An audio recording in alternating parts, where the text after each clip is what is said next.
Testing, testing. Okay, welcome back to the afternoon session. One important information for the class, the lecture notes have been updated. To see them, you should go to Christophe's home page, and if you don't remember what that is, which you probably don't, in the lecture notes we have on the first page, it says the class notes will be updated at that home page. So it's a home page that is listed there. So you can go there, and there's some more material there. I'm probably going to spend maybe another 25 minutes or so finishing up the randomized algorithm. And then after that, we're going to move into the next topic, which is the spectral sample.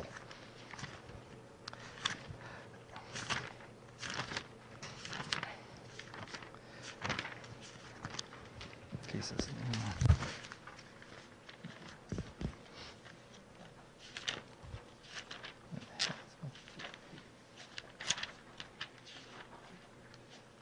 Okay.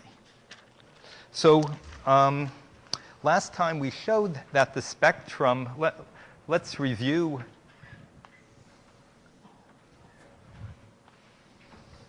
what we at this point know about the spectrum.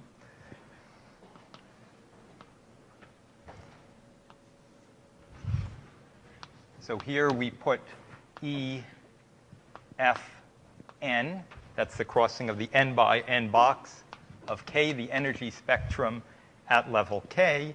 And at this point, what we know, based upon the randomized algorithm and the upper bound that Christophe described, I'll state this for the triangular lattice. We have analogous things for the two-dimensional lattice, but without the exponents. So for the picture, I'll stick to the triangle lattice, that all the spectrum is sitting between here and here. So our basic picture at this stage might be, it looks like this.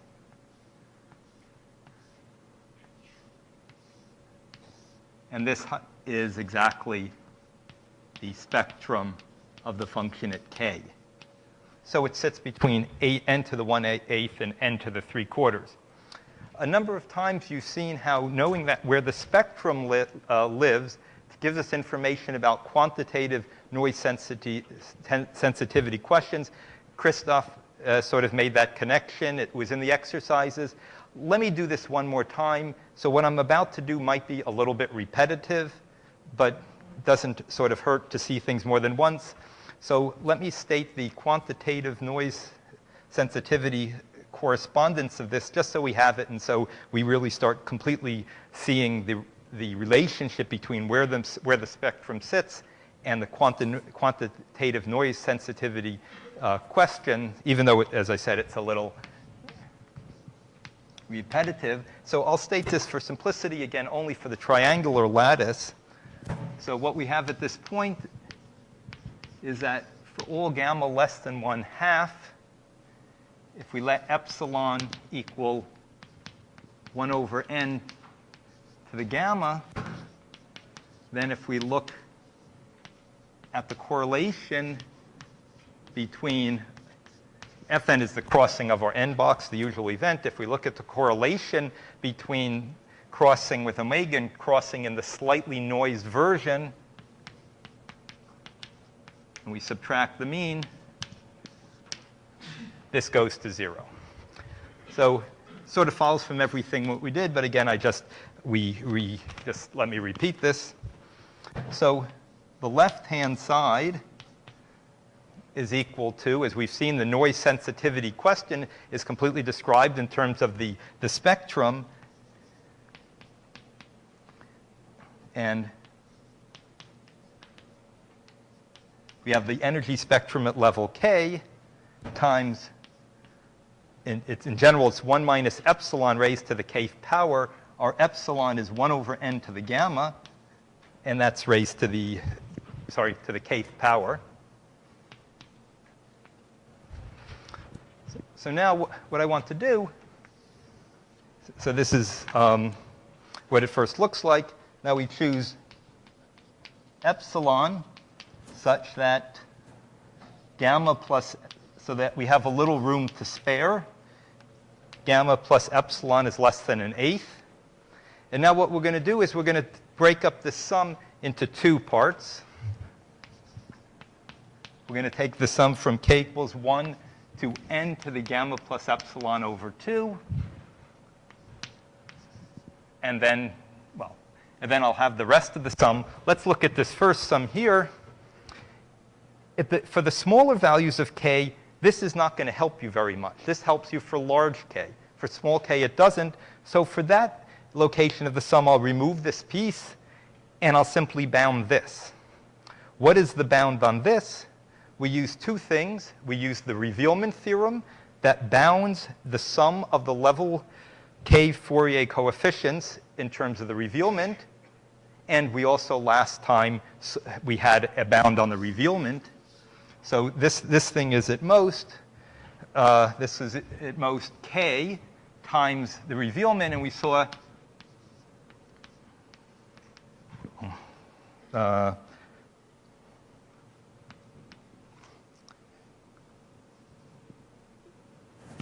so this is the revealment for large. If n is sufficiently large, the revealment, when we look at a crossing, we found the method which reveals any bit with at most probability 1 over n to the quarter plus little o of 1. So certainly at most this if n is large. And the level k Fourier coefficients is bounded by the Revealment Theorem by exactly this quantity. And we'll throw away the last term. For the other sum, I'm going to sum from n to the gamma plus epsilon over 2 all the way to the top. At that point, I'm going to throw away I'm going to only use this as my contributing term.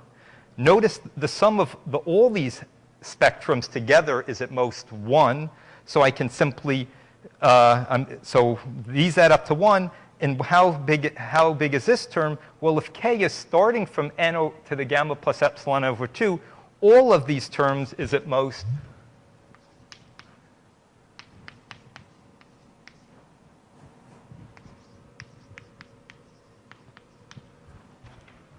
okay, once k is past that, all these terms are at most that. That just corresponds to the first term, but they're all smaller, and the sum of these guys are at most 1. So I have this bound here.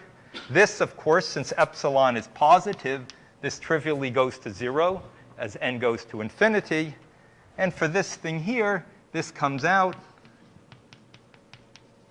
And now I simply have the sum of the first n to the gamma plus epsilon over 2 k integers. That's essentially just this thing squared. So this sum will be at most n to the 2 gamma plus epsilon. And then you just see the way we chose epsilon guarantees that this quantity also approaches 0 as n goes to infinity. OK. So this is, again, sort of you just do this with the spectrum, but just so we sort of see this in both ways. OK.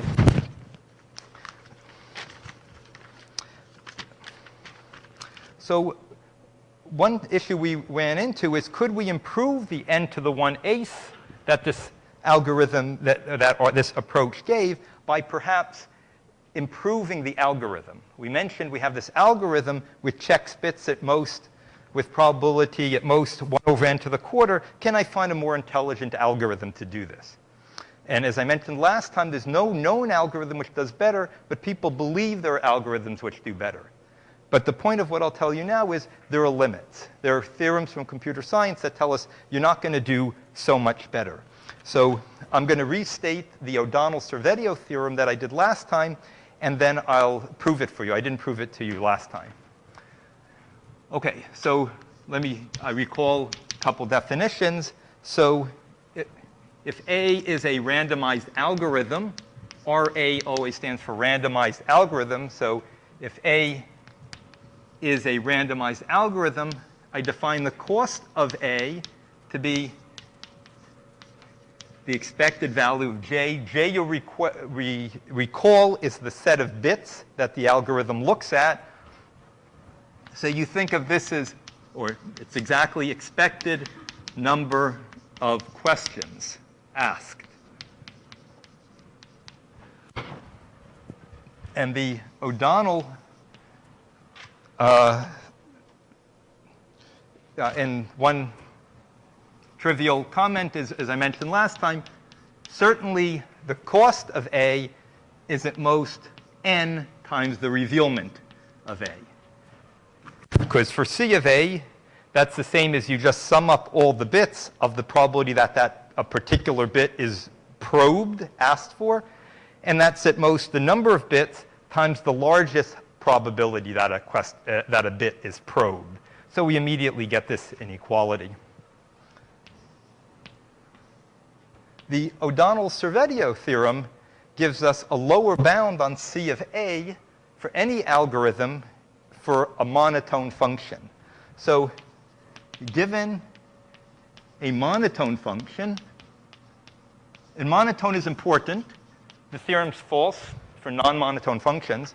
Given a monotone function and a randomized algorithm A for a function, the cost of the algorithm A is at least the total influence of A squared. Okay, this trivially can't be true in general because for the parity function, the total influence is n. You'd get n squared here, and certainly you don't need to ask n squared questions. You would never need to ask more than n questions. So monotone, this is only true in the monotone case. And as a corollary from this inequality, we get that the revealment of the algorithm is always at least the total influence squared divided by n. And after I prove this for you, we'll go back to the percolation, and we'll see what this theoretical bound tells us for the best potential revealment for the crossing event in percolation. OK, so the proof of this is actually quite short. It's a couple of lines, basically applying Cauchy-Schwarz at the right stage. So first, recall that from F monotone, this was in the notes, hopefully came up in some exercise. Otherwise, it's an easy thing to check that the influence, I'm going to map, to keep my life very simple, I'm going to just be mapping into plus minus 1 here. So the influence of F, this you can simply write as the expected value of F times omega I. Okay, which this thing here is nothing but the Fourier coefficient of the set I. So for monotone functions, it's in the notes and probably was done somewhere, and it's easy that the influence of I can be written as the Fourier coefficient of the set with one element, I. And this thing, of course, is by definition, the Fourier coefficient of I is nothing but the expected value of F times omega I. Omega I is plus or minus 1. That's the ith bit. OK, and this thing is also, and this is important, so we don't have an algorithm yet. There's no algorithm here. So let me fix an algorithm A here. And this is also equal to F times omega I times the indicator function that the ith vertex is probed. OK, so this turns out, let's just look at the equality of the second term with the fourth term. Why are these the same? Well, to show you that, I need to convince you that on the set where I is not probed, not looked at, this inner product has to be 0. But if you think about it, if the ith bit is not probed, if it's not looked at, that means at the end of the algorithm, you haven't even looked at this bit, but you still know what F is. And so basically, if I is not probed, you already know what F is. You know nothing about omega I. So that's still a free bit, plus or minus 1. And that will give a contribution to the expected value of 0. And so when it's not probed, it makes no contribution. So all the contribution in the dot product is given by this. Okay. This allows us to write the total influence. I think we write this as E of f, I hope, the total influence. This is the sum of all the influences. So it's the sum of all these things. So this is going to be the expected value of f of omega sum I equal 1 to n of omega I times the indicator function that I is probed. So we simply have this. Now, at this point, we're going to apply Cauchy-Schwarz.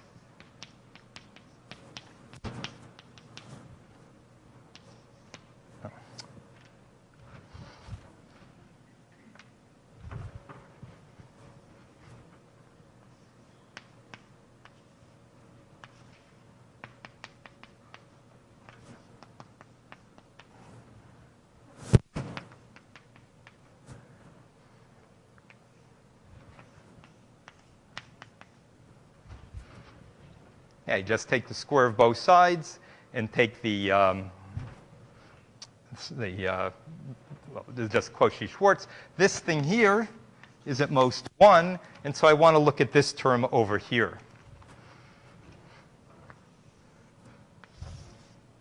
So I'm going to continue over here. Let me just write this out. I'm going to multiply out the sum as a double sum, pull the expected value through, and what I end up getting is the summable of I and j of the expected value of omega I, omega j, times the indicator function that I and j both are probed by the algorithm. Okay, this is immediate. I just write this sum. I have to square it, so I write a sum over I and then a sum over j and multiply out. So we're left with this all to the 1/2 power. Okay, now the key point is that the off-diagonal terms vanish. If I is different than j, I claim this expected value 0.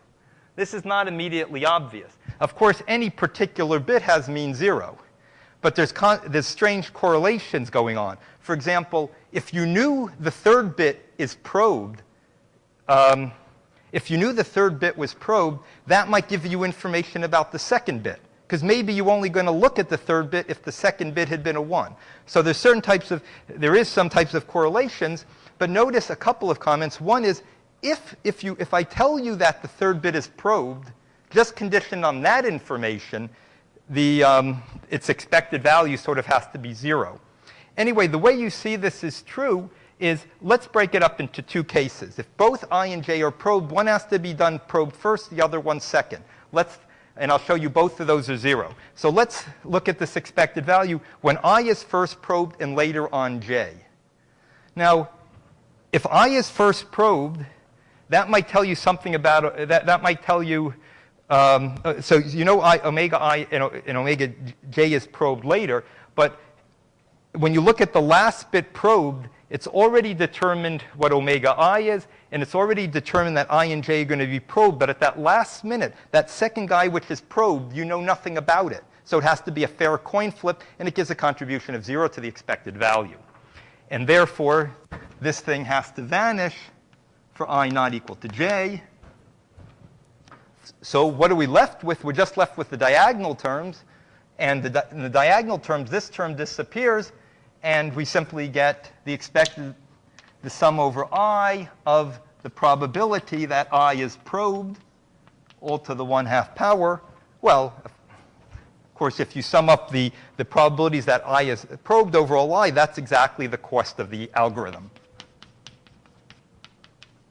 So we end up getting that the total influence is most the square root of the total cost. In other words, the total cost has to be at least the influence squared.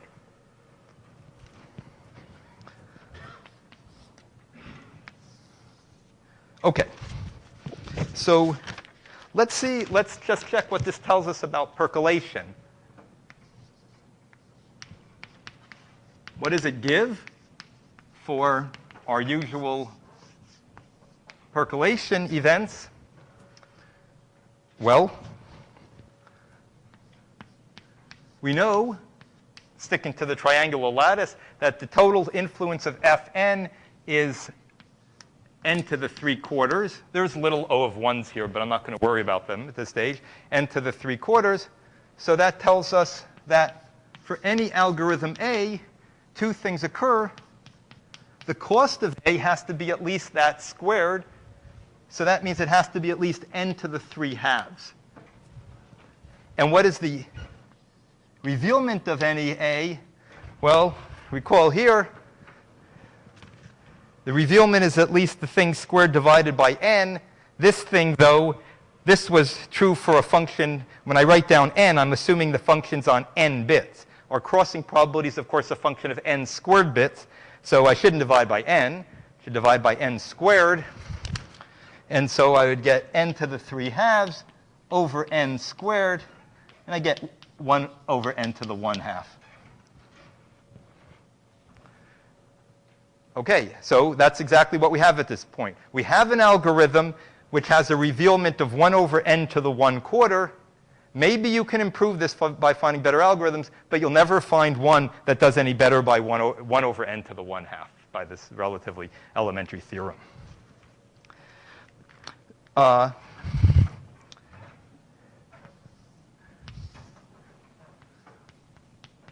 Another way of saying this for the percolation things, well, if we just look at this,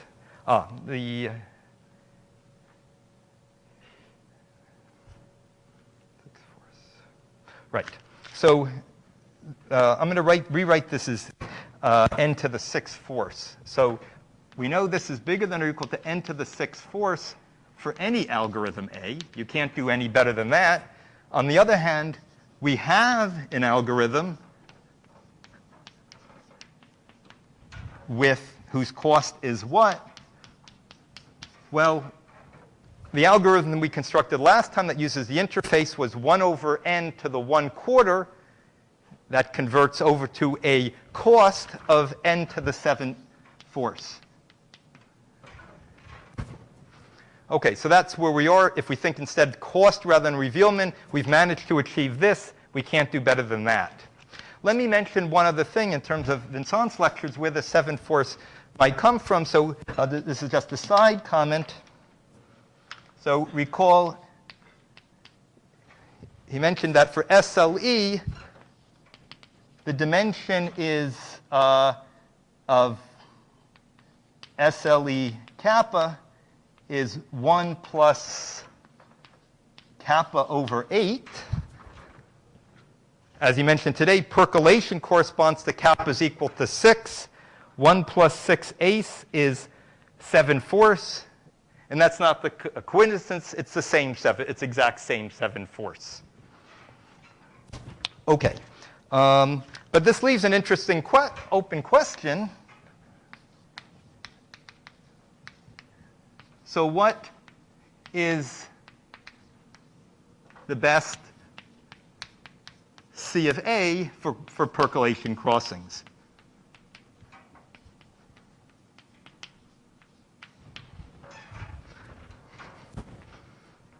So one can try to either improve somehow an improvement on this lower bound or try to find a better algorithm.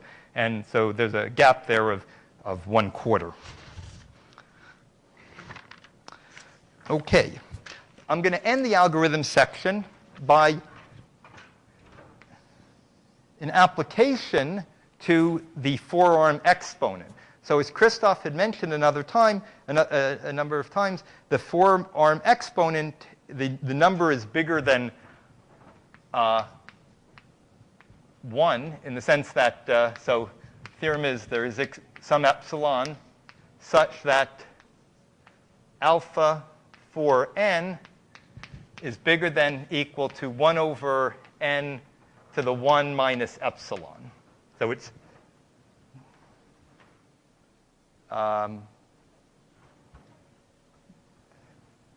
so yeah, that must be 1 less than or equal to.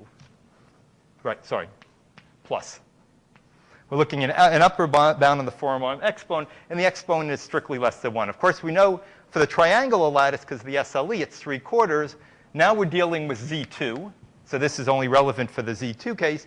And the point is there's an upper bound given by this.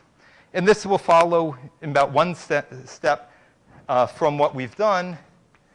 One can either prove this using the Revealment Theorem or by using the O'Donnell-Cervedio theorem. It's not so surprising you can do with either one. One of the homework exercises is to sort of say, is to show that in certain situations, such as for transitive monotone functions, the O'Donnell-Cervedio thing is the same as the Revealment theorem applied to the first level of the spectrum. But anyway, let me do it with the O'Donnell-Cervedio. So, okay, so we have our algorithm. We consider our algorithm A for the crossing events, and we did this only for the triangle lattice, but basically what it gives you for Z2, you don't know any of the exponents, but it does tell you that the revealment goes down like some power, 1 over n to the alpha for some positive alpha. Okay, so if you convert this over to the cost of the algorithm, because you immediately get that this is at most n to the 2 minus alpha. So we have the cost of this algorithm, the total number of questions it asks is at most n to the 2 minus alpha. Now let's take, this is bigger than, or has a lower bound by the O'Donnell-Cervedio. This is at least by the O'Donnell-Cervedio result, the total influence squared. The total influence is alpha 4 of n, n squared. This, as described in the notes, and Christophe described it to some degree, this is the total influence. But the O'Donnell-Cervedio result tells us that the cost is bigger than that squared. So I have n to the 2 minus alpha for some positive alpha is bigger than or equal alpha for the of n, n squared squared. I'll leave it to you to unravel that. And when you unravel it, you get this upper bound. OK. Any questions? Yes? In the proof of the result, where did you use monotonicity? Right here. In this step. So the fact the influence is equal, so if you think about the proof, when you prove the influence is the first Fourier coefficient, you clearly use the monotonicity. If you think about it, it uses a monotonicity. For example, if you would have the parity function, which is not monotone, you'll notice the influence of every bit is 1. But the Fourier coefficients, this is a level 1 Fourier coefficient, would be 0, because all the spectrum is sitting on the largest thing. So that would be 0. So when you think about, when you compute this and use it, that's exactly what we use the monotonicity.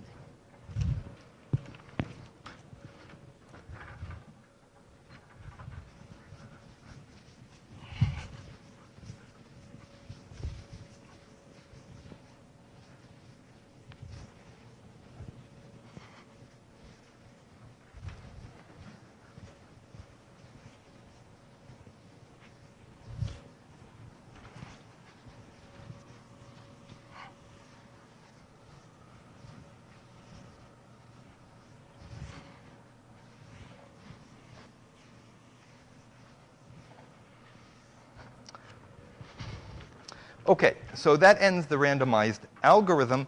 And now we move into the next chapter in the notes, which is on the spectral sample. And the point of this lecture is, serves a few purposes. One is to introduce what we will call the spectral sample. It's perhaps a more probabilistic way of viewing the spectral sample, the spectral measure, sort of thinking of it as a random set. That will be part of it. And unfortunately, now I've erased our nice spectrum picture. So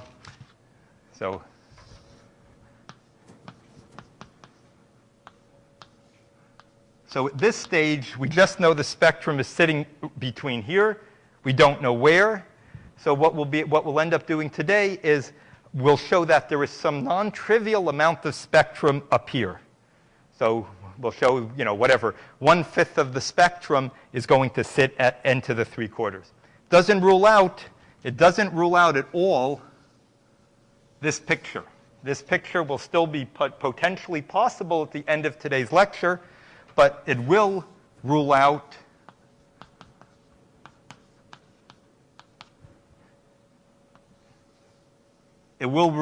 this picture. So this will be ruled out at the end of today, and this will not be ruled out. This will be much harder to be ruled out, and this will be the purpose of the next Christophe's lecture on Friday. Okay. So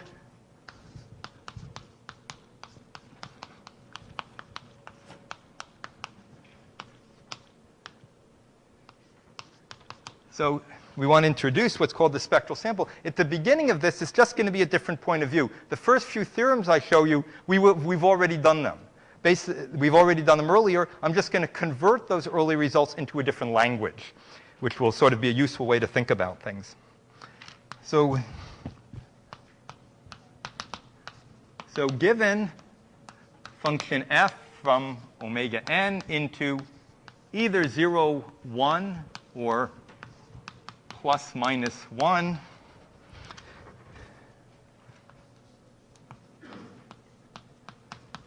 the spectral sample is a random subset of 1 through n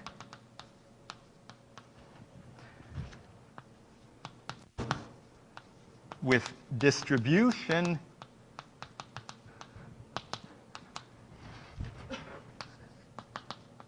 given by, we'll sort of denote the measure by Q, and there should be a script right here. I want to put script S for random subset. S is a subset, and the F is going to be, because the distribution of this random subset will depend upon the function, the Boolean function we're looking at, so SF, and it's given by the probability that this random set S is equal to F hat S squared. So the probability that this random set takes on a particular set S is F hat of S squared. Okay. Why do I put random and distribution in quotations? The reason is that this might not be a probability measure. It's not a probability measure. We don't like to think of things as random when things are sub-probability measures. Of course, if we're mapping into plus minus 1, then the sum of all these weights is 1. And in that case, we really can think of this set. We really think probabilistically, and we have this random subset of here, and the probability it takes on a particular set is given by these quantities. And if it's not a probability measure, if these don't add up to 1, we still sort of think of it as a distribution, but it's a sub-probability measure.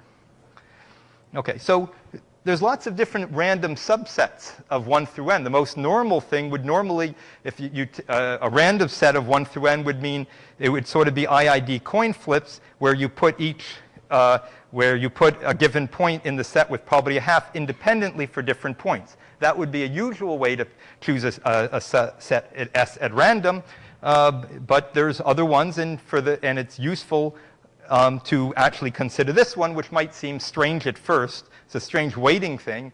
How do we even think of this probabilistically? That's going to be part of what we want to discuss. But anyway, it does give us, this is how we define the spectral measure.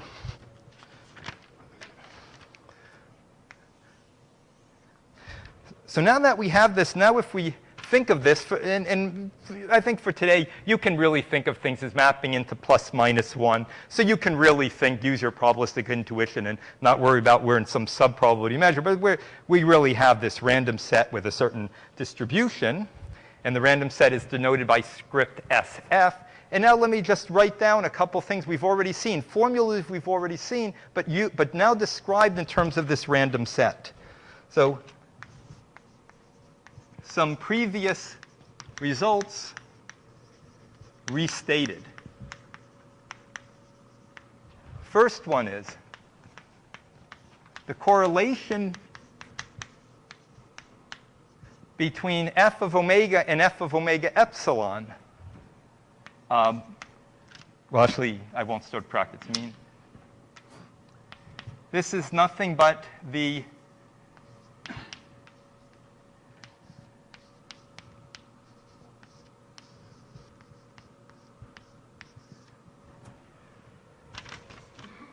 SF is a random set. I could look at its size. It's a random variable. I could take 1 minus epsilon raised to this number of elements in it. I could take its expected value. Nice, well-defined random variable. Well, this is the same as that. And it's nothing, I'll show you why, but it's nothing new. You've already seen this formula. You just might have not seen it described in these terms. And just to make something completely clear, what you should not ask is, oh boy, what is the correlation between omega, which is my original random bit string, and this random subset S? The answer is there's no relationship. They're completely defined on two different probability spaces. I've only described the spectral sample in terms of its distribution. And so it doesn't even make sense to ask about statistical relationships between omega and S of F. They're in different probability spaces. But that's fine. Here we compute the expected value in the original space. And over here we're dealing with this random, the spectral sample. And so we use the Q. I just call it Q for the expected value. This will be the measure describing sort of the spectral sample. OK, so why is this true? Well, what is the left-hand side? The left-hand side we've seen is nothing but the sum over all S of f hat of S squared, 1 minus epsilon raised to the S. This is a formula we've already seen.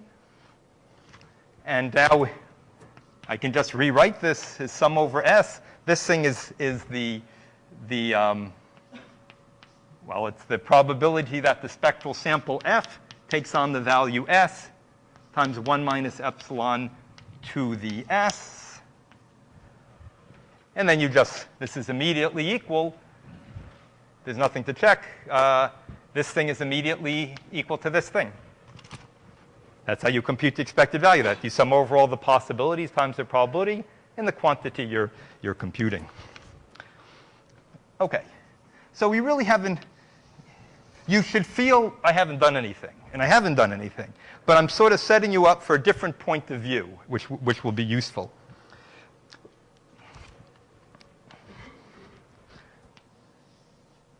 Recall from the first lecture the pivotal set.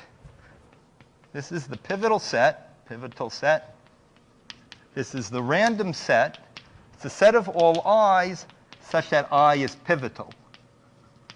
Okay, this was defined in the first lecture. So I is pivotal. Well, we know what that means. And I can look at the set of, it's a random set. This is a random set. I can look at the set of things which are pivotal. This is, of course, a random subset. Random subset of 1 through n. The spectral sample is also a random subset of 1 through n.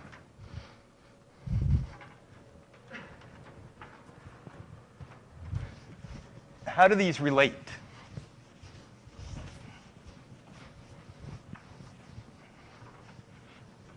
Distributionally. They're not defined on the same space, on the same probability space.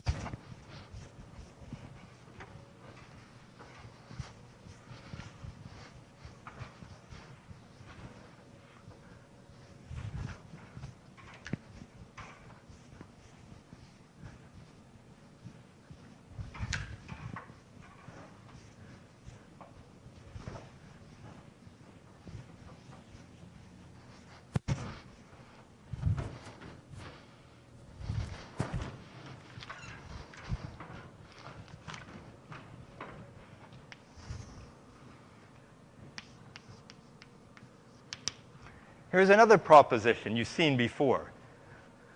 But unlike this one, which you might have said right away, oh, yeah, I've sort of seen that before, maybe this one, maybe you won't quite recognize.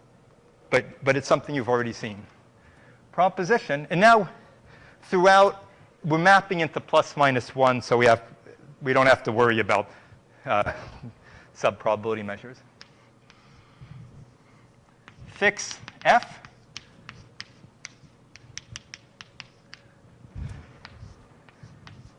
I can look at the probability that I is pivotal. Okay? In other words, I can look at the probability that the bit I, so fix f and fix bit I, and I can look at the probability that I is pivotal. This is the same as the probability that I belongs to the spectral sample. So we have two different random sets. If you fix any particular point, it has the same probability in being in these two random sets.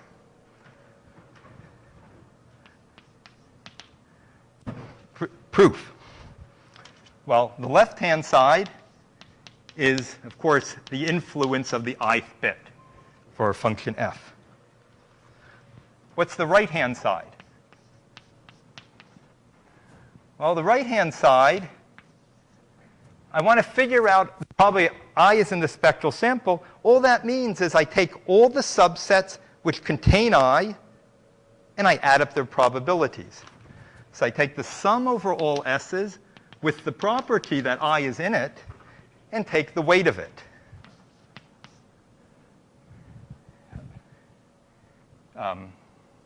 So this is Q of S, or as usual, we always mix up a distribution with its random variable, so the measure of S. But by definition, the weight of S is exactly its Fourier coefficient squared. That's the right-hand side. This is the left-hand side. Well, in the second lecture, the end of the second lecture of the course, my first lecture, we proved this was equal to that. Actually, you might recall, well, in fact, we didn't prove that. There was a factor of 4. The reason the 4 came in is because we were mapping into 0, 1. And there's a comment in the notes. If we're mapping into plus minus 1, then you get an equality. Then you get an equality here. So this is something we already proved, but not with this way of thinking about it.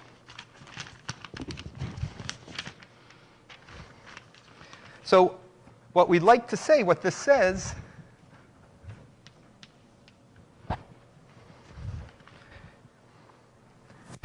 so we'd like we'd like to say that P, maybe I should just call this PF, and SF have the same one-dimensional marginals. So often, think in probability theory, you might have two processes, x1 through xn, y1 through yn. You can ask different things. Are these two processes have the exact distribution? Maybe they don't. Maybe there's some marginal distributions that are the same. From that perspective, it says, so from the same perspective, if you think about these two random sets, they have the same one-dimensional marginals. In the sense, if you fix any location, the probability it's pivotal is the same as the probability that it's in the spectral sample. And now I can sum this up over I. So corollary, which I obtained just by summing over I, the total influence of F, the total influence of F is equal to the expected size of the spectral sample. So the total influence can be viewed instead, call this Q. I can take my random set from the spectral measure, calculate its total size, and take the expected value of that. And that's exactly the total influence. Another way of writing this, which we've seen, well, this is sort of becomes, that's the same as saying this. And that's a formula we've already seen, mainly because it already followed from this equality that we already had.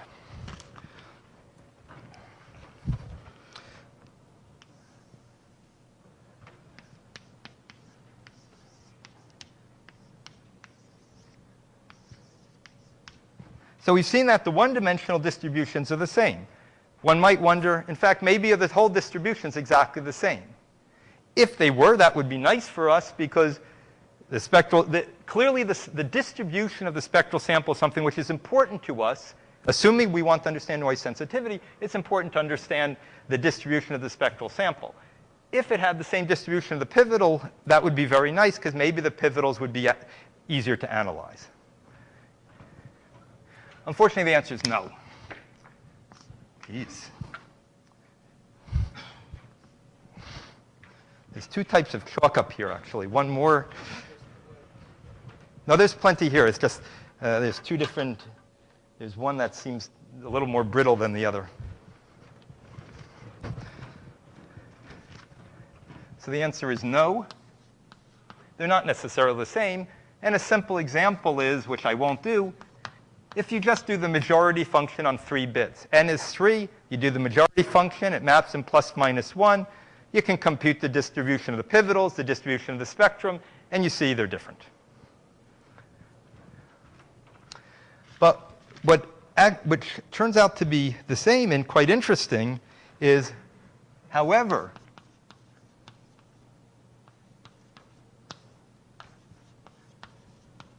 we will see that they have the same two-dimensional distributions. In other words, if you fix any two locations, like the 7th and the 11th location, the probability that the 7th and the 11th location are both pivotal is the same as the probability that the 7th and 11th location of the spectral sample. So the distributions are not the same, but if you take any two-dimensional distribution, they're the same. Now, this is going to turn out to be very useful.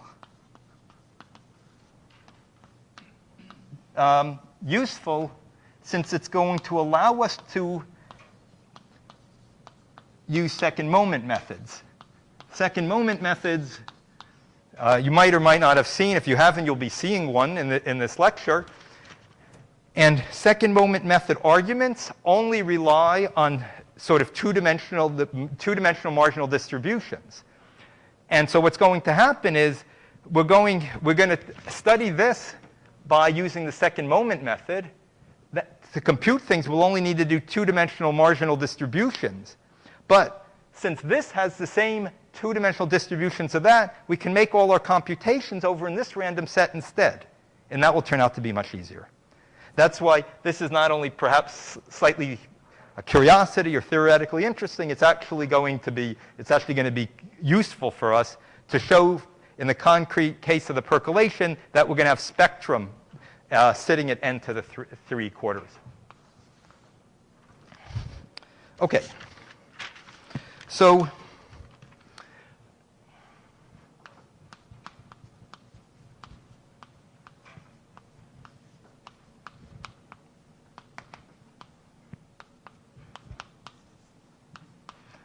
okay, we're still back to our, forgetting about this for a moment, we're back at our random set.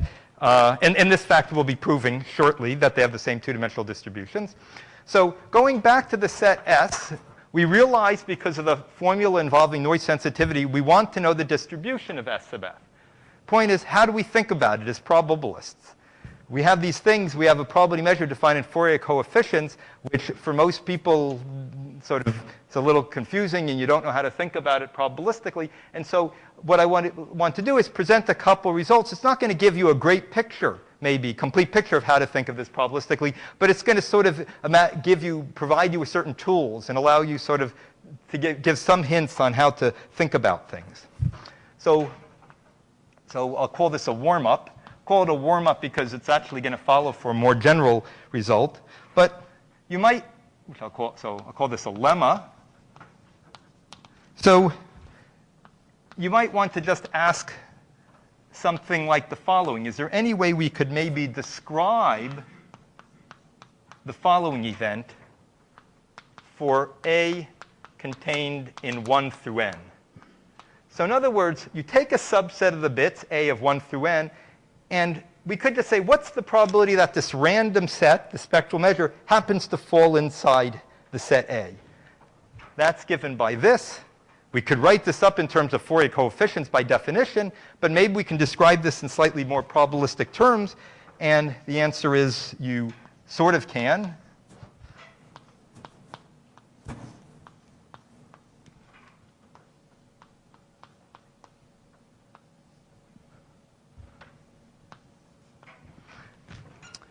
Script FA is a subset of the bits. Script FA is simply going to be the value of the bits in A. So this is nothing but the omega i's for I in A. It's the information that you see by looking at the bits in A. You could compute the expected value of F given those bits. And you could take that, and you could take that random variable and square it and take its expected value. Okay, maybe this gives us some type of probabilistic information. So this is the first formula we have for the spectral measure. So let me prove this. Let me prove this for you with just 2 lines or so. So often, instead of writing script FA, I'm just going to put an A there. But if I put conditioned on A, of course, A is a subset of the bits. It doesn't mean anything to say conditioned on A. When I write that, of course, I mean conditioned on the bits in A. And I'll do that already here. So this, I mean conditioned on the bits in A. What's the expected value of our character, chi sub s, given the points in A? Well, this is simple.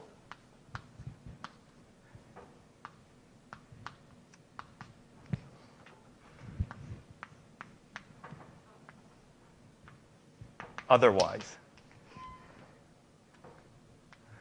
Okay, so certainly if S is contained in A, then of course if you know all the bits in A and S is contained in A, then of course chi S is measurable with respect to those bits. And so of course you get the function back. But what happens if S is not contained in A? That means S has some point outside of A. Well, that bit outside, when you know all the bits in A, that bit outside of A is still a free random bit. You know nothing about it, equally likely to be plus or minus 1. So that will cause a contribution of 0 to the expected value. So as soon as you have a bit outside, you'll get a 0. OK, so now let's compute. So this allows us easily to compute the expected value of F given the bits in A. I'll write it down and then convince you it's correct.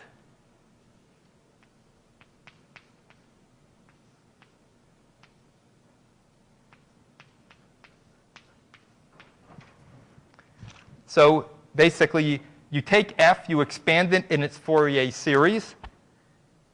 So that'd be F hat of S times chi S. And then I take the expected value of each of the terms. But when I take the expected value of chi S given A, the only terms that remain are those that are contained in A. All the others vanish. And so you end up getting exactly this. OK.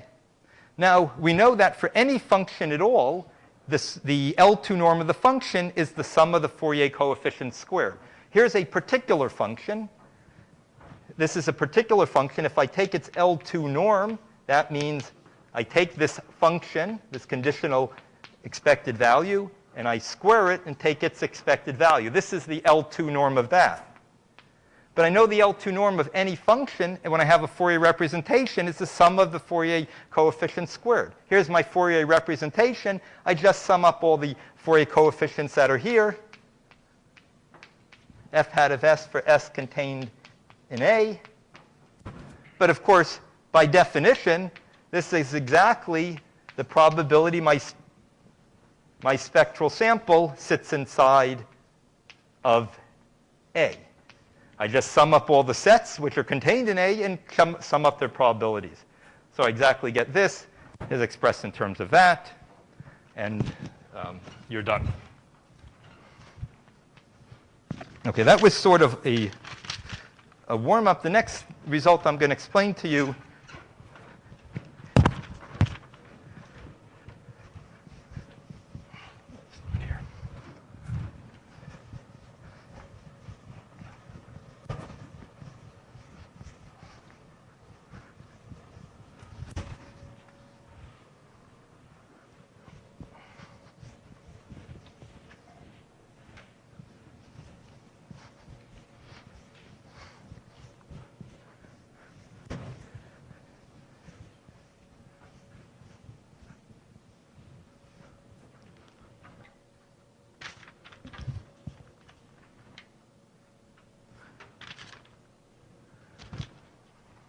So I have my n bits. Maybe I'll sort of think of them in a picture. Usually you think of them as 1 through n, but I'll just write out the bits like this. And I want to take a subset of them.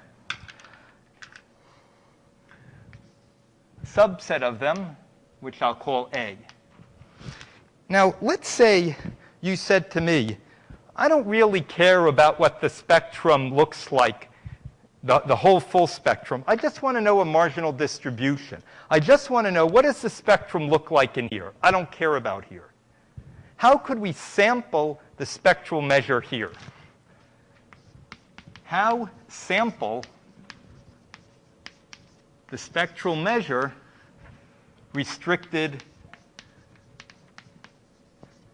to A? Now, I don't mean we're trying to figure out the probability we sit in A. We don't care about what the spectrum looks like here. It's basically, you might have a long process, x1, x2, x3, and I'm asking for a certain joint distribution of 3 different variables. Here, I just want to know I just want to look at the spectrum intersected with A, restricted to A. So in other words, I guess this would be called, I guess you could denote it by this, spectral measure intersected with A.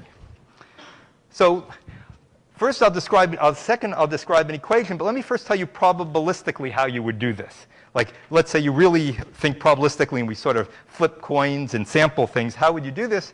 You do this in 2 steps. You pick a y in A complement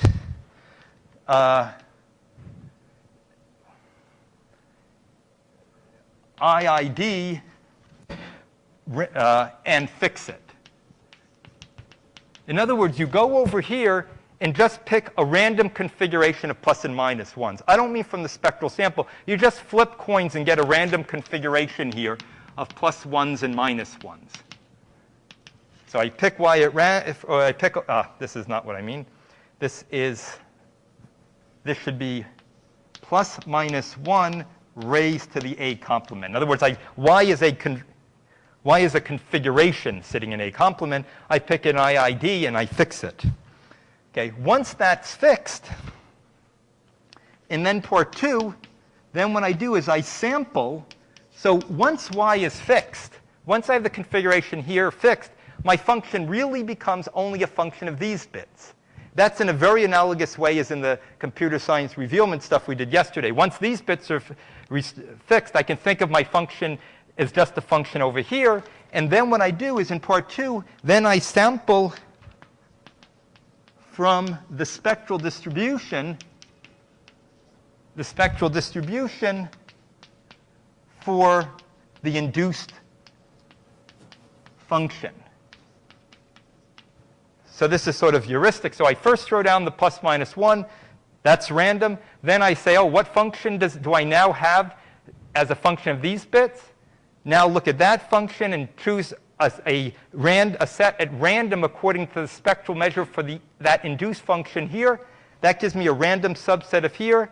That thing has the exact distribution of this thing.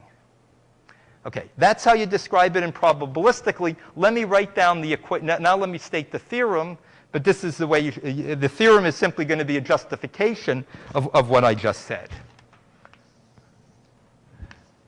So lemma. So fix A and fix a set S contained in A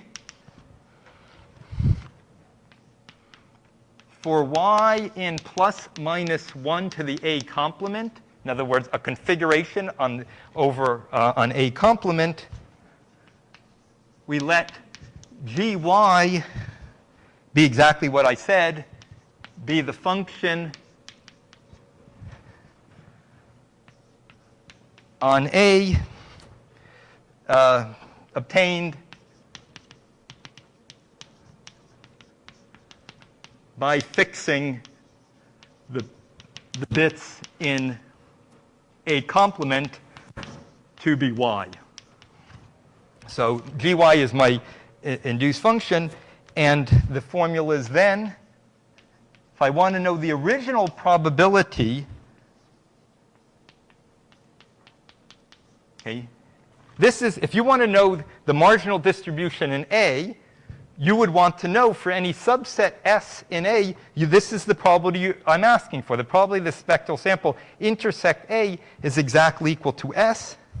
And the theorem says this is the expected value of the spectral sample S GY equaling S. I'm going to write this in a different way.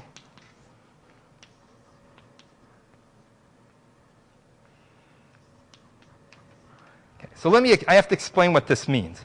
The Y is, of course, random. That was chosen randomly. So this expected value is referring to this Y that you've chosen here on the left side at random. But once you would have fixed that Y, then you get a function, which I call GY, which is a function of the bits in A. I could look at the spectral sample of that function, and I could look at the probability that that spectral distribution, that random set happened to be S. Of course, by definition, there's a square here. Of course, by definition, that's exactly equal to that. That's how the spectral sample's defined. But then this depends on Y, and I take the expected value of Y. Okay, this is a theorem. Yes?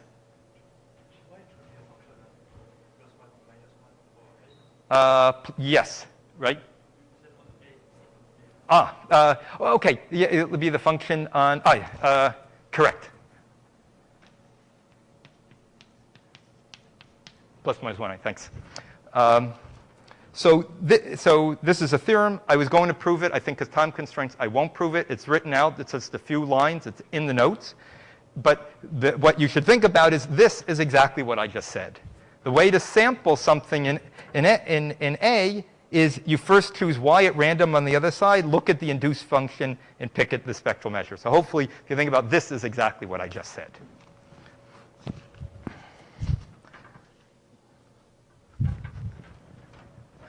And the proof of this is very, very, very similar to the proof I gave here. It's basically a modification of the proof I gave here. So I think it's motivated not to have to do it.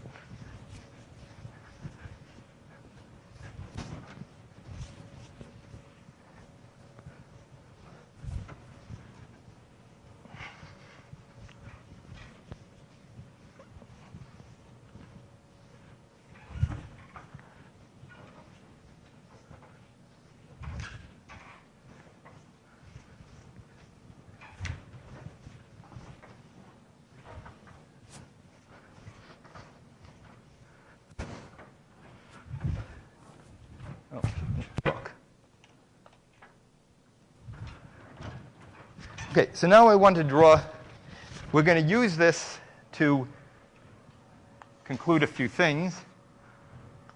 Corollary. First corollary is something we already did, but I'll show you how you do it using this. So there'll be two corollaries. One, the probability that I is in the pivotal set is the probability that I is in the spectrum. We already did that, but this will be a warm-up for part 2, so you see how we use that theorem. 2, the probability that I and J are in the spectrum, in the pivotal sets, is the same as the probability that they're in the spectral sample. So I want to prove these things based upon the theorem we stated here.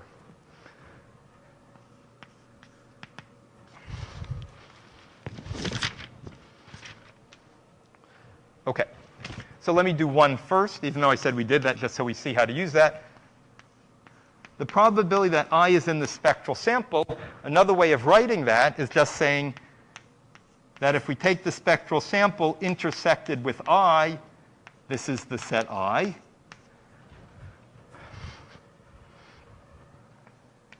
Now I want to apply this theorem here. We're exactly in a case where we can apply this where A and S both consist of the point I. So A equals S equals the element I. So this is the expected value of okay, so Y, now you think of Y as a configuration on all the other bits other than the ith bit. And we have, well, let's say according to this last formula, we want to know that that spectral sample is, we want S to be I, so we get exactly this. Now, how would we figure that out? Well, y is defined on all the bits but I. The function gy is just a function of one bit. There's not so many functions of one bit. It's 1, it's -1, or it's omega I or minus omega I. Which is it? Well, it depends. If I is pivotal, then the function gy is plus or minus 1. It's plus or minus omega I. If I is pivotal, that means the remaining function of that last variable is not defined yet. It's not constant, and then it's either omega I or minus omega I.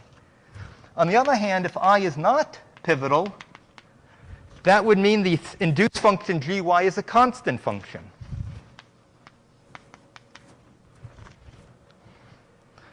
Well, it's easy for either of these functions to figure out what the Fourier coefficient of I is. If gy is constant, let me call this star. This implies star is 0, and this implies star is 1. This term here is 1 as long as I is pivotal and it's 0 otherwise. So this ends up simply becoming, by that, it simply becomes the probability that I is pivotal.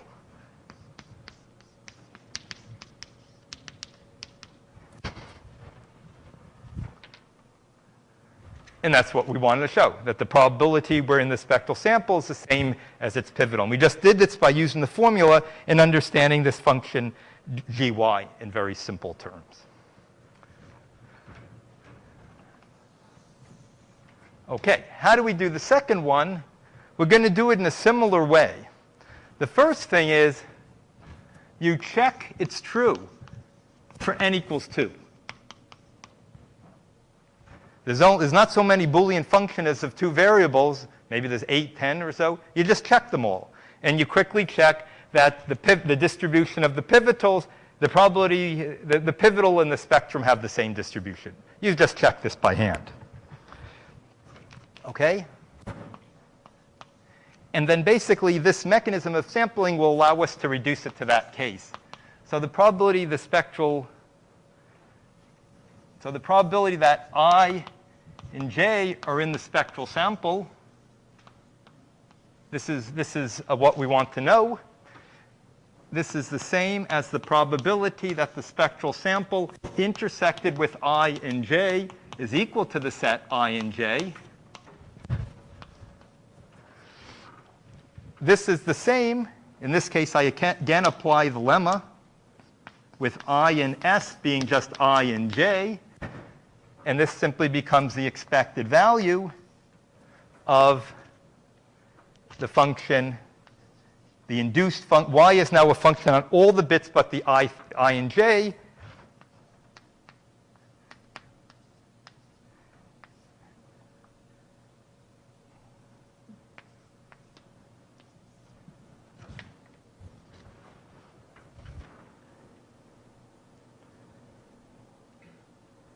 OK, actually, should I write it? OK, you can go this way. Let me describe it slightly different. It's the expected value over y of the probability that the spectral sample, when I use the function gy, is equal to I and j. Okay, that's basically what the lemma tells us. It says you can choose y at random and look at probably the induced spectral measure is I and j. But now, if y is completely fixed, gy is a function of 2 variables. You've already checked when n is 2 that the spectral distribution and the pivotal set are the same. So when y is fixed, this is the same as the probability that the pivotal set for gy are the 2 points, that both points are pivotal. with the expected values over the other things. And now it's not so hard to show. It's more just you have to think about it. This is the same as the probability that I and j are in your pivotal set, the original pivotal set for the function f. The reason this is, if you want to know the probability that I and j are pivotal, what you could, if you want, you could fix all the other variables at random and then look at the probability that I and j are pivotal for the induced function, and it turns out it's the same. You just have to think about it a bit. OK, so they have the same two-dimensional distributions, 1- and 2-dimensional distributions. OK. So now I want to get to one of the main points of the lecture, is to show you that there's some spectrum sitting near n to the 3/4 in the case of percolation. So theorem. There exists some constant c positive such that for all n, the probability that the spectral sample, Fn is our crossing events, is bigger than or equal to Cn squared alpha 4 of n, is bigger than or equal to C.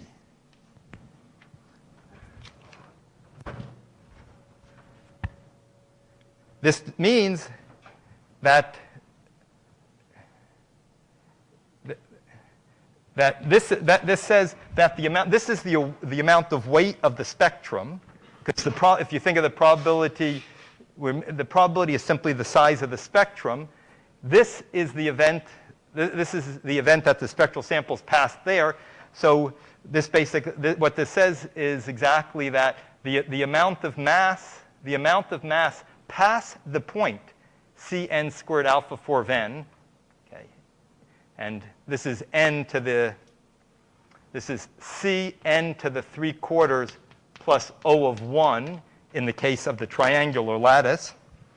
But in general, for Z2 or for the triangular lattice, the upper bound was n squared alpha 4 of n. And it tells us that the amount of mass past this point is some fixed positive constant. So this is exactly what we wanted to show. I haven't showed it to you, but that's the theorem that we have some spectrum to the right. Let me, and then the rest of the lecture will just be to proving that, but let me now point out the corollary. Now again, you have to do a little work to do this, but if you understand the exact relation between the spectrum and the quantitative noise sensitivity, you get this corollary, which says the following. If epsilon n is taken to be 1 over n squared alpha 4 of n, so this is sort of like in the triangular lattice, 1 over n to the 3/4. And we look at the correlation between Fn of omega and Fn of omega epsilon. I subtract off the mean squared. With this amount of noise, things do not go to 0. So when you take epsilon, this is quite small noise, but the fact the spectrum's up there tells us that the correlation, I don't mean this. I wrote the wrong thing. I want to say they're not fully correlated. And then we don't have the mean. So I apologize for that. Let me state this and ignore that. Let me write it instead like this. The probability that Fn of omega and that Fn does not equal Fn of omega epsilon n, the probability they're not equal does not go to 0. If they were completely correlated, then the probability they're different would go to 0. But this means there's still some independence there. They don't match. OK. So that's what this tells you. But what you can't say, What you can't say, you would like to say at about this stage, these things get completely uncorrelated. I'm cheating a little bit. If you might want to, you want to take slightly higher noise. This time something going to infinity, but I don't want to go into that. So what you can't conclude with noise around this stage is you can't conclude they're completely independent. What you need to conclude that is that not only is there some mass near n to the 3/4, but all the mass is up there. That's what you need to conclude the asymptotic independence. That's much, much harder, and that will be the topic of Friday's lecture, how you do that. So this is much easier just to get some spectrum there. So it says that this noise, there's still some decorrelation. Okay. So what I want to do is just quickly, in the remaining 10 minutes, give you an outline of this.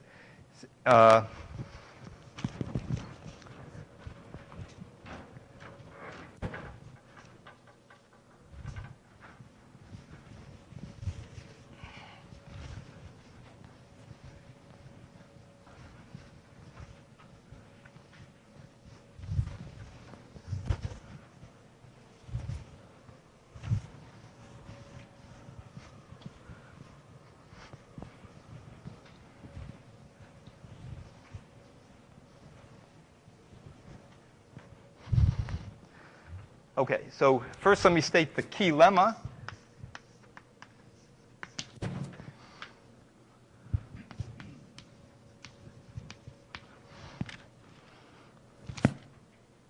So this is the box we're looking at. Maybe for the moment I'll call this Bn. And I'm going to take a box which is slightly smaller, just about halfway in, which I'm going to call Bn prime. The reason I do this is simply to avoid boundary considerations. I let xn equal the number of points. I look at the points in Bn prime which are pivotal for the crossing event. And I call that random variable xn. And the lemma says there exists a constant c such that the expected value of xn squared is at most this constant times the first moment squared for all n.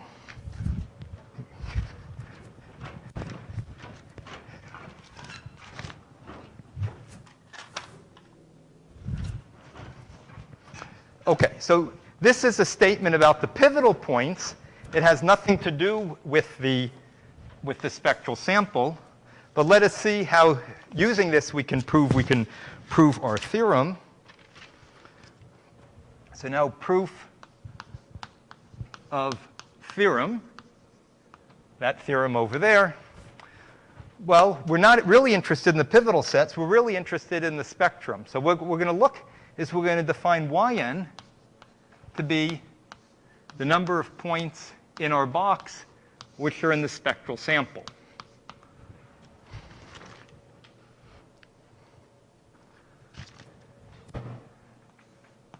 Since script P and S have the same 1 and 2, or I'll say 2 dimensional marginals, what you conclude is that the expected value of xn is the same as the expected value of yn, and the same for the squares.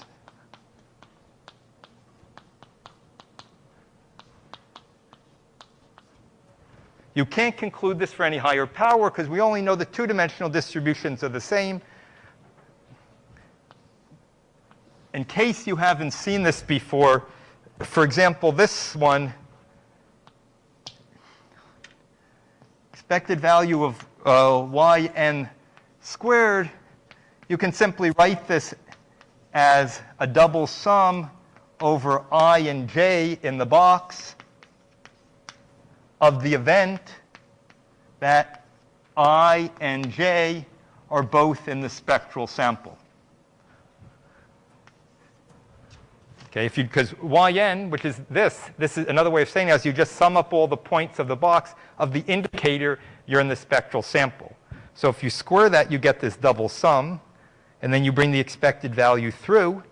But now, since spectral sample and pivotals have one and two-dimensional marginals the same, I can change at this point the spectral set to the pivotal set. That's why they have the same first and second marginals. Well, we already have this inequality for the xn. Since the first and second marginals are the same, I can conclude the same thing for the yns. So I have the expected value of yn squared is at most some constant times the expected value of yn squared for every value of n.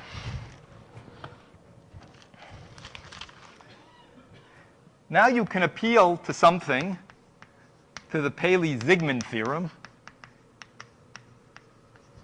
This is something you see in graduate courses in probabilities. Let me tell you what it says. It says for any, if you have a random variable z which is non-negative, the probability that z is bigger than theta times the expected value of z, this is bigger than or equal to 1 minus theta squared times the expected value of z squared over the expected value of z squared.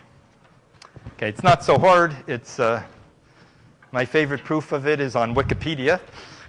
At least it was there a month ago. Who knows now?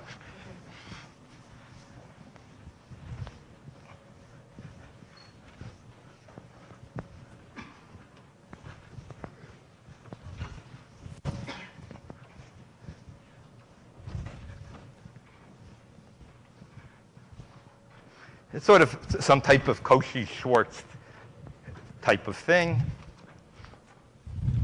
So if we apply this, if we just apply this with, say, theta as a half and z equaling our yn, we get the probability that yn is bigger than or equal to the expected value of yn over 2 is bigger than or equal to, you end up getting 1 over 4c. This c is exactly the same as this c, because this thing here allows you to bound that ratio. And now you're basically done. We know if we're looking inside the box, this is still approximately half the points. So up to a constant, this will be alpha 4 of n times n squared. And yn is certainly less than or equal to the total spectral sample. So we end up getting the probability the spectral sample is bigger than something of some constant order times alpha 4 of n squared is bigger than or equal to a constant. And that proves the theorem, subject to the lemma. So let me very quickly do the lemma. You've seen things like this with the in Christophe's lecture on first evidence of percolation. He did things very close to that. So let me just give you a, well, we'll see, I'll say sketch of the lemma, just to lower expectations, and then we'll see what it actually becomes. So to compute the second moment of the pivotals, basically I need to get some reasonable estimate that 2 particular points belong to the pivotal set. And let d denote the distance between x and y. Oh.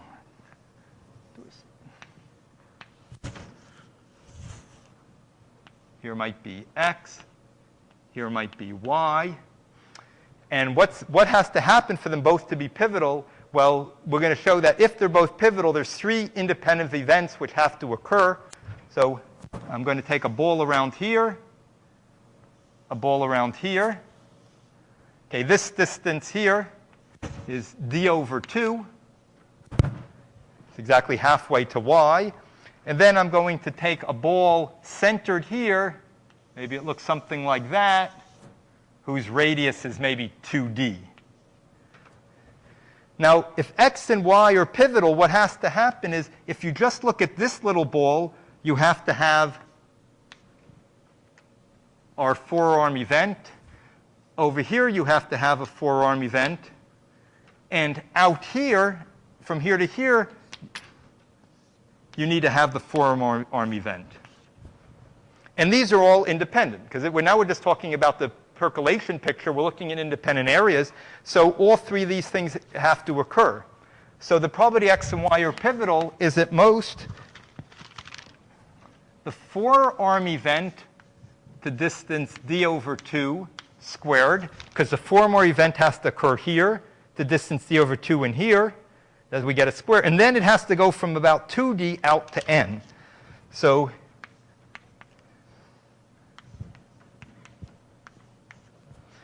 and now I'm going to do this pretty quick. There's this quasi-multiplicativity, which sort of tells you things like this. The four-arm distance up to n is, say, up. It doesn't matter if you go to distance n or 2n, that they're related by a universal constant. And then quasi-multiplicative says something like this. If you want to have of the four-arm event from distance 1 to distance r1, and then from r1 to distance r2, this is more or less up to constants going all the way from r1 to distance r2. That you sort of can piece together pieces. So if I do that, use those types of things, what this becomes is alpha 4 squared of n. I'm sort of going to combine this with one of these. I'm going to do this quickly. You always can check it after that. You basically get something like this. Okay?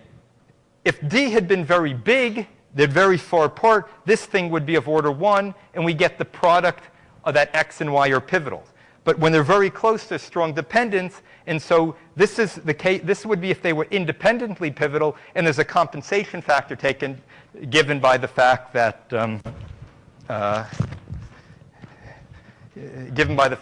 if they're close, they're very dependent.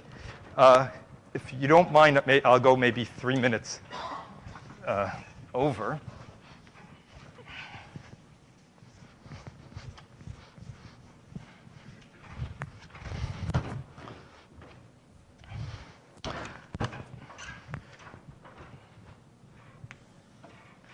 Okay, so we now have, for 2 points, we have this formula for how much they're pivotal. So if I want to look at the expected value, the pivotal intersected with our box, what I want to do is sum over all x and y in our box of the probability that x and y are pivotal. And this is summed over x and y. Well, we have this bound here. The alpha 4 of n squared comes out, alpha 4 squared of n. And I'm left with the double sum over x and y of 1 over alpha 4 from, say, the distance between x and minus y to n. OK. Now, if I first sum over x, I get a contribution of n squared. So I'm going to pull out the n squared, alpha 4 squared of n. And now I have to sum over all the different y's. Now, it's natural to make what's called the dyadic partition, where you look at how far y is from x in terms of, say, powers of 2. So what I'll write this as, well, I'll skip a couple steps and then say where it, OK, k equals 0 to log base 2 of n,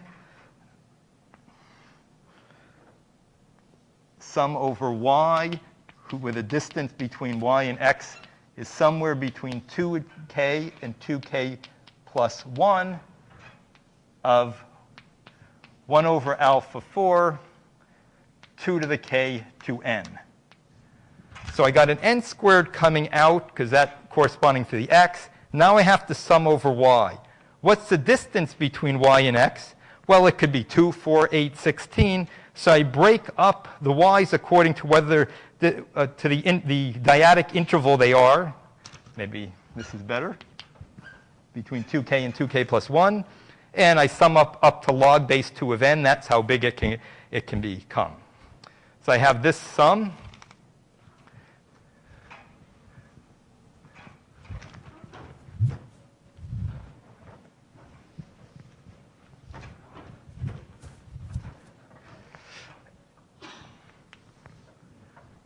if I continue, n squared alpha 4 of n squared. So how many y's sit between, how many y's are of distance about 2 to the k from x? Well, basically, they all sit in a box of size 2 to the k by 2 to the k. So you end up getting, there's about that many y's. And then I divide by alpha 4 of 2k to the n. And at this point, we use this fact that we use the other inequality for alpha 4 of n. Last time we saw it was at most 1 over n to 1 plus some power. It's also bigger than or equal, well, the so-called multi from distance,